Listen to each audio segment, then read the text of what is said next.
Good morning, baby loves. How did we get to the point where magic is considered negative and evil? Well, the number one culprit, I would believe, is religion, specifically Christianity. Especially during the Middle Ages, labeled many forms of traditional and indigenous magic as witchcraft, as devil worship, as sorcery. The Bible contains verses like, "Thou shalt not suffer a witch to live," which is Exodus 22:18, I believe. These type of verses were used to justify violence towards anyone that was practicing any type of indigenous practice. Anything that didn't involve invoking the Christian God was often deemed evil and dangerous. When European powers started to colonize Africa, the Americas, and other regions, they often labeled local spiritual practices as savage, superstition, they'll call them pagan, and indigenous healing, ancestor veneration, and magical rituals were outlawed or demonized, especially if they empowered the people. Like if you were a poor person and you did magic, that was wrong. They wanted you to stay poor. That is very important. Colonizers wanted to replace these systems with European religions and their government. Now, what I've noticed in that is when they came in with their religion, they will take the land and give you a Bible.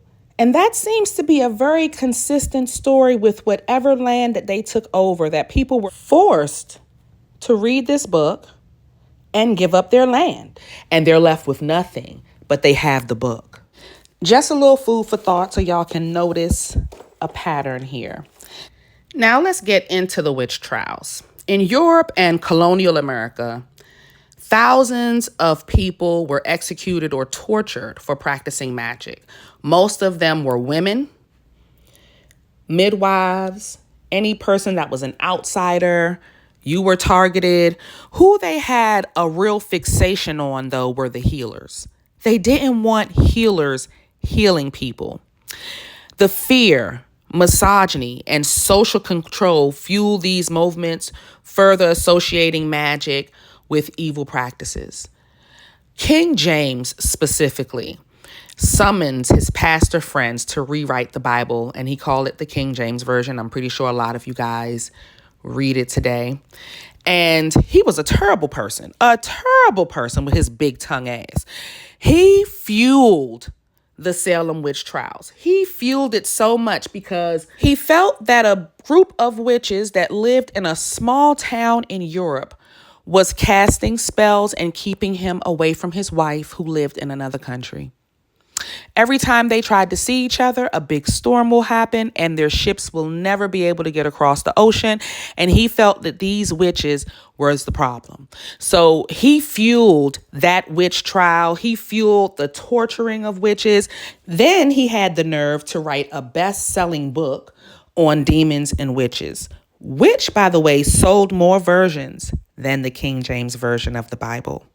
You can't make this shit up. Now, once the fear has set in and a few generations has gone without practicing their normal indigenous practices, you lose that. Or so you think. It's kind of hidden in the DNA. And that is the purpose of my channel, to reintroduce you to who you are. Now, the fear of the unknown is also a big reason why people deem magic as negative. Magic deals with unseen forces, intuition, energy, and the spiritual realm. These things can't be easily measured or explained. And people tend to fear what they don't understand, especially if it challenges their beliefs or their worldview or what their parents have taught them generation after generation, not realizing that that knowledge was forced upon them. And it was basically a survival tactic. If you didn't follow Christianity, you were tortured. Now, I'm not going to say Hollywood and pop culture don't play a part, because every time you see magic or a witch on television, they're trying to deem it as negative. I think Harry Potter was the first time I really saw a positive witch. And in Cinderella, I felt like Cinderella had a positive witch. But other than that, it's always been looked at as dark and evil. And that was them training you from childhood.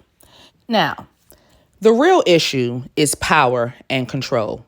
Magic often empowers individuals, especially the poor, women, and the oppressed. And the church and state hate that. The goal is to keep control.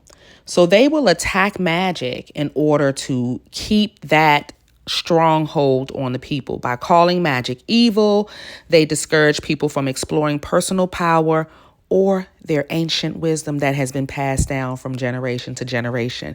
Because believe it or not, even though they took you away from it, it's still in you, baby. Again, that's why you have to come to the school on Patreon, because we will be just there loving you and guiding you to your own personal power. Now, to conclude this video, magic itself is neutral. Like fire, it can be used to heal or to harm. Its reputation depends on who is practicing it, why, and how it's perceived by others. So just to be clear, magic is a tool, like a toothbrush. You can use it to brush your teeth, or you can take it and gouge somebody's eye out. It's a reflection of who you are with what you do with the tool. I want to thank you guys for joining me. You already know, if you have any questions, I am here to help with all of your magical and mystical needs. And I will see you in the next video. Bye, my loves. I invite you to join my mystery school, where I have created a safe place for you to learn magic and how to make your own metaphysical products. You get weekly life lessons where I teach love, money, banishing, and protection spells. You get a weekly tarot class. I do monthly prosperity spells for my top tier. And you get exclusive early access and commercial-free content. Join today at patreon.com/Insight by Tesh.